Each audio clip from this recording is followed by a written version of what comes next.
Hello students, আজকে আমি তোমাদের কাছে মান নির্ণয়ের একটি সুপার শর্টকাট ট্রিক্স নিয়ে চলে এসেছি। তোমরা যে কোশ্চেনটি দেখতে পাচ্ছ, এই কোশ্চেনটি শর্ট সময় এবং শর্ট ট্রিক্স এর মধ্যে কিভাবে করতে হয় আজকে একটু শিখে নাও। দেখো, তোমাদের দেওয়া আছে x plus Y equal to 12 এবং x minus Y equal to 2 হলে x y এর মান কত, এটা আমাদের বের করতে হবে। একদম সিম্পল। এখানে শুধু আমরা দেখব, দেখো x plus Y equal to 12 দেওয়া আছে আর x minus Y equal to 2, তার মানে এমন দুটো সংখ্যা আমাদের বেছে নিতে হবে যে দুটো সংখ্যার সমষ্টি করলে আসবে 12 এবং সেই দুটো সংখ্যার বিয়োগফল করলে আসবে 2, তাহলে আমাদের অ্যান্সার বেরিয়ে যাবে।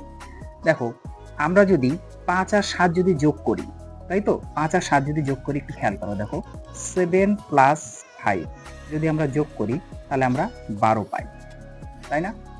আবার 7 থেকে যদি আমরা 5 বাদ দিই তাহলে কিন্তু আমরা 2 পাই।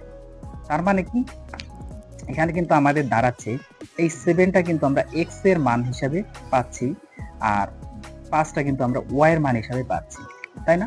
তাহলে x প্লাস y, দেখো এটা মানে x, এটা মানে y, তার মানে x plus y equal to 5 7 12, আবার x minus y equal to 2 আমরা পেয়ে গেছি। তার মানে কি, আমরা x এর মান এবং y এর মান আমরা বের করে নিয়েছি।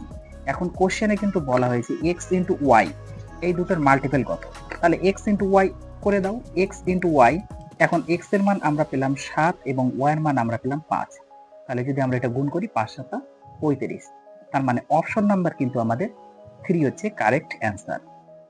তোমাদের এই শর্টকাট ট্রিক্সটি কেমন লাগলো আমাকে কমেন্ট বক্সে অবশ্যই কমেন্ট করে জানাবে, এবং ক্লাসটা যদি ভালো লেগে থাকে তাহলে চ্যানেলটি অবশ্যই সাবস্ক্রাইব করতে কেউ ভুলবে না।